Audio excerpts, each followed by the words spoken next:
Hey guys, so if I'm in the same outfit, it's because I made these two videos in the same day.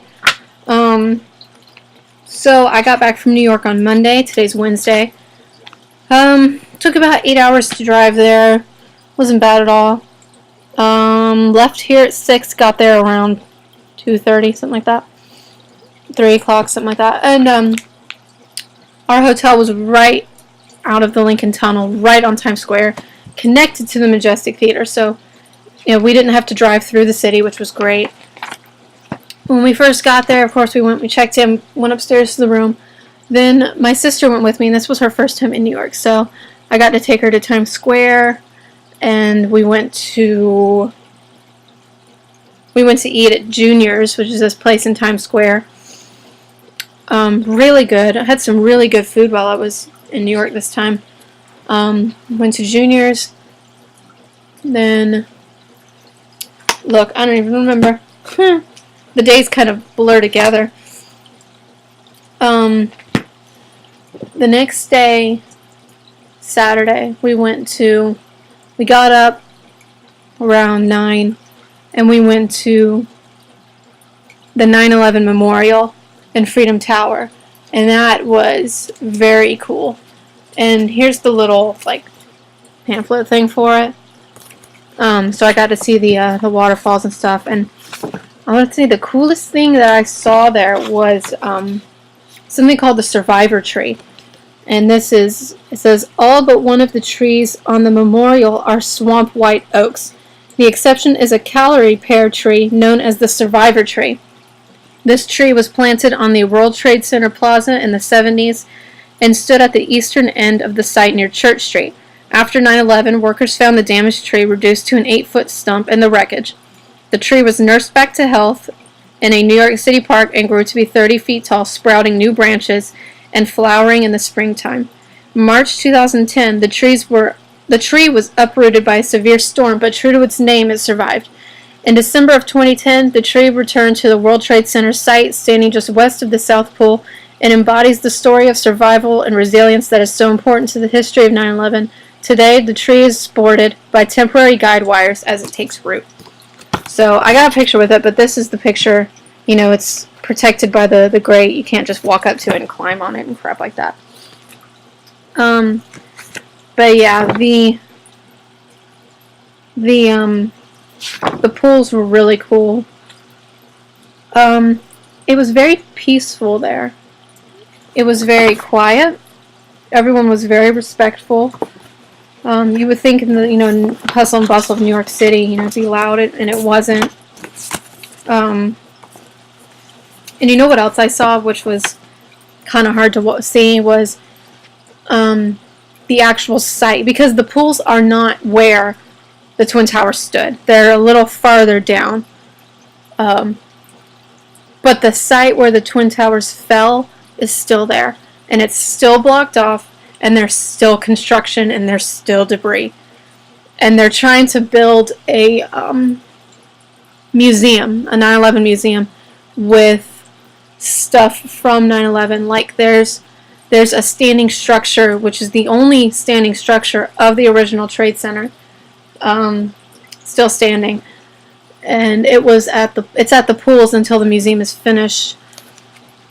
Freedom Tower is massive, and it's beautiful. And when it's lit up at night, it looks like a freaking Christmas tree. It is completely lit up. And then we went to Macy's, and we bought some gifts. I bought some Coach perfume. My sister bought I actually got a free umbrella, and it was a massive umbrella. And then we ate. Oh, that morning we ate at this place called Square Diner in Soho. Oh my gosh, it was so good. It was so good.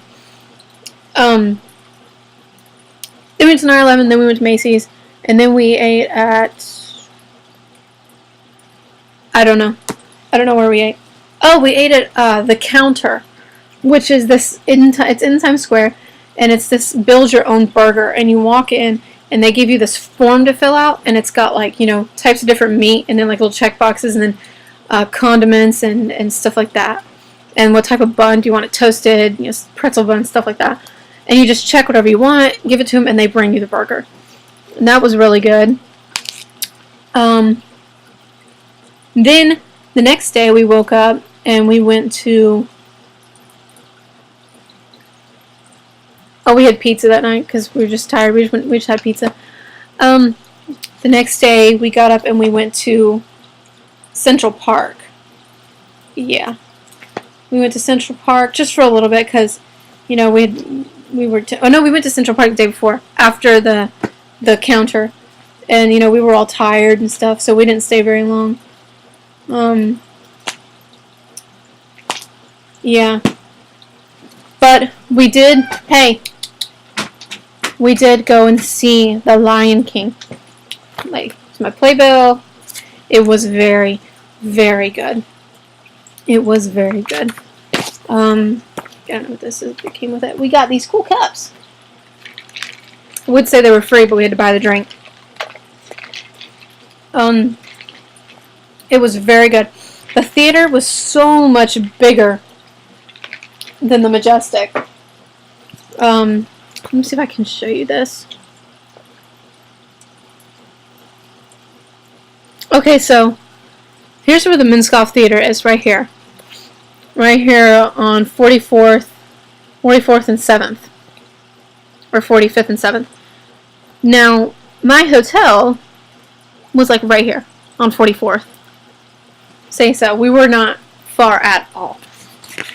And we hadn't planned on going to see this. We just, we passed the Minskoff and saw some of the prices, and we went back to the hotel and looked online, and online they were like $2 something a piece. But when we went to the box office, we got pretty good seats for $120 a piece, and there was 3 of us. So it was not bad at all. So we bought those, and we were in the orchestra center, about 10 rows from the stage. Not bad at all. So, and it was amazing because, hey, when, sorry, this cat's getting annoying. When it starts off, you know, curtain comes up and, Rafiki comes out and starts singing, you know, African, and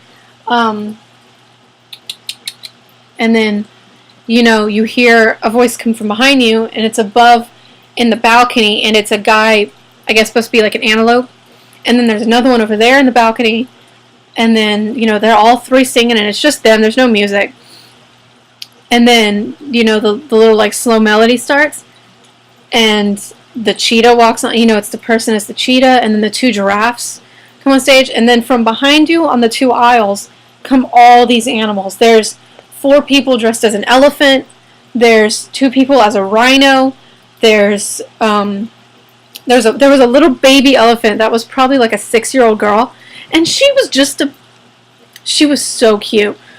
And there's, you know, antelope and wildebeest and zebra, and, you know, people running down the aisles with you know, the birds, and that there's, you know, the people that, you know, jump and they have the antelopes on them, and then from the center of the stage comes up this little, like, spiral, and it's supposed to be Pride Rock, and you see Mufasa and Sarabi, and you know, they hold up the little Simba, and it was cool because Mufasa and Scar, hey, their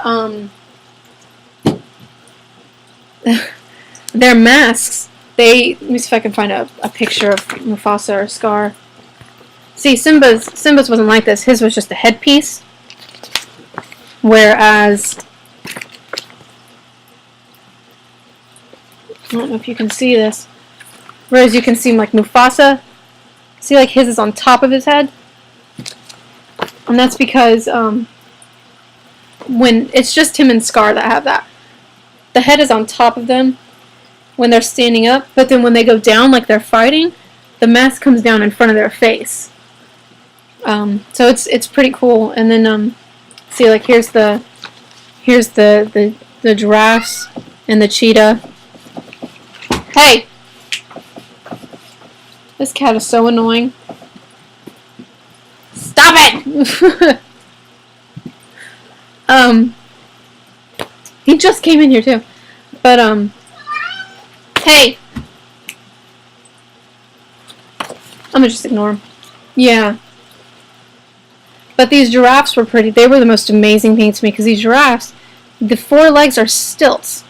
And there's the person's legs, and there's their arms, and their head is right here. So these people are balancing on all 4. And that's amazing to me.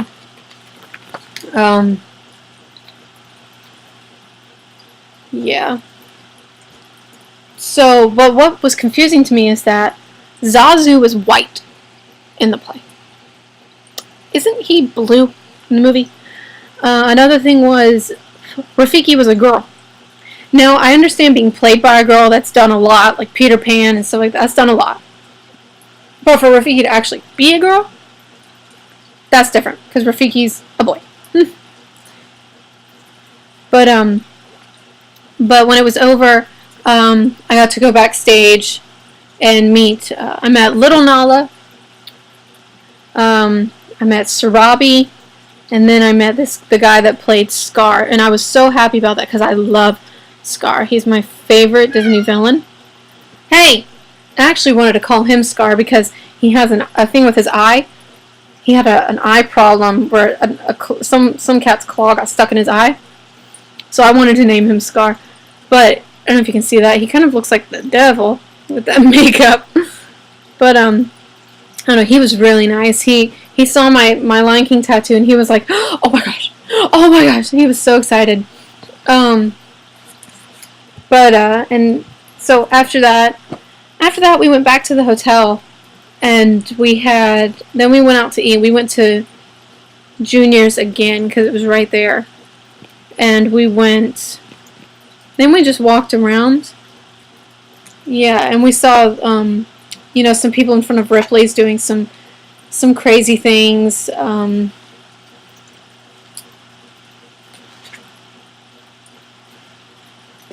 There was this Jacqueline Hyde Chamber of Horrors thing that we never went to. That was right across the street from us.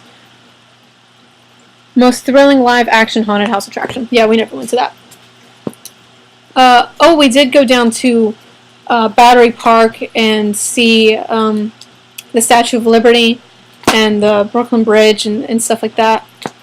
So that was pretty cool. Which you don't realize how small the statue is. It really is. It's not that big at all. The base is bigger than the actual statue. And then after that we went to Times Square and we went to the Cake Boss Cafe, which is owned by Buddy, Carlos Bakery.